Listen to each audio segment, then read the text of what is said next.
So, the Intercession Squad Kill Team Community Challenge issued by Ben at Battle Brothers Tabletop, Reese from Freeze to Wound, and of course, Russ from GFN Gaming is now well underway. In the first video of this short series, I announced that Jester and I were taking part in this challenge, and in today's video, we'll look specifically at the progress I've made so far. In the announcement video, I decided that I would be making a squad of Black Templar Crusaders, as I'm a big fan of their model range, and I've wanted some Black Templars for a while. My general idea for the narrative of the kill team was to explore the crusading side of the Black Templars, but rather than the traditional crusades of conquest they take part in, I wanted to lean into the questing side of crusades, and have this kill team be a squad of relic hunters. Their task specifically is to venture deep into the Imperium Nihilus, visiting chapter strongholds that have been lost when the Cicatrix Maledictum split the galaxy asunder. I have this image of them patrolling the halls of former Black Templar bastions, now haunted by demonic entities, sweeping through the rooms and recovering relics important to the Imperium and the chapter. So let's take a look at where I'm currently at. First up, we have Initiate Odysseus. While my kill team will be mainly close combat based, I wanted to have two fire support models, Odysseus being one of them. He has the gunner role and is equipped with an auto bolt rifle with auxiliary grenade launcher.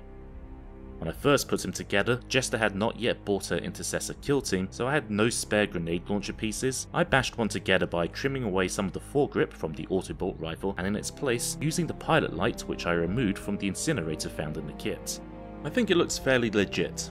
Admittedly, it's a bit smaller than the regular auxiliary grenade launcher, but I imagine the grenades in use are smaller, similar to the underslung grenade launcher on the M41 pulse rifle from the Alien franchise. I'm happy with how it turned out, although I attached a purity seal to the front here to cover the seam between the two pieces, which wasn't quite as neat as I had wanted.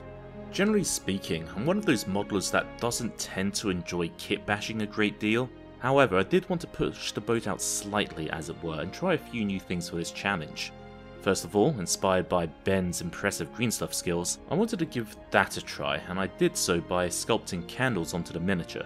As this is my first serious attempt at using green stuff beyond the small project I did about 12 years ago, I'm pleased with how they came out.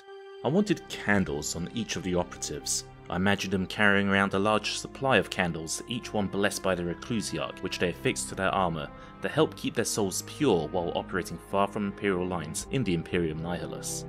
My other fire support operative is Initiate Leopold, equipped with an auto bolt rifle and Reclusiarch blessed bolts, which I've represented by painting the magazine on the gun in gold. Like the previous model, you can see that Leopold is stuck awkwardly onto his base here, and is hanging off the side.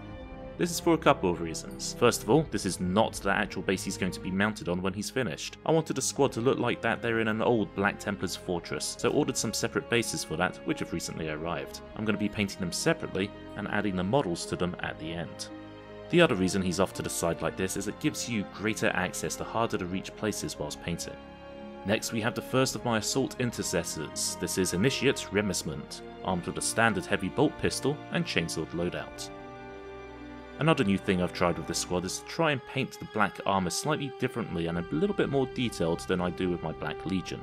To that end, I've added a fourth layer of highlighting rather than the standard 3 of Dark Reaper, Thunderhawk Blue and Fenrisian Grey, and I then attempted some basic volumetric highlights, as that's an area I'm really not that good at and it's about time I got better at it. So far I've found stippling the volumetric highlights seems to be the easiest method for me, but I still need to practice it a bit more.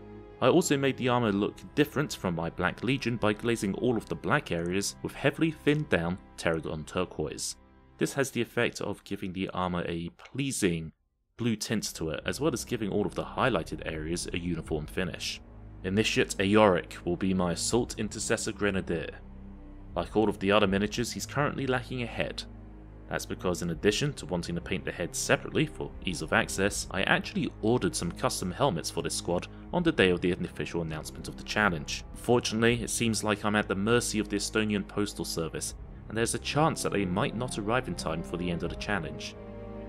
If this happens, I'm going to be a little bit disappointed, as I'll have to paint up some standard helmets instead, just for the challenge submission, and then swap out the helmets once they've arrived and feature the squad in a battle report or something, so people can see what I actually wanted them to look like.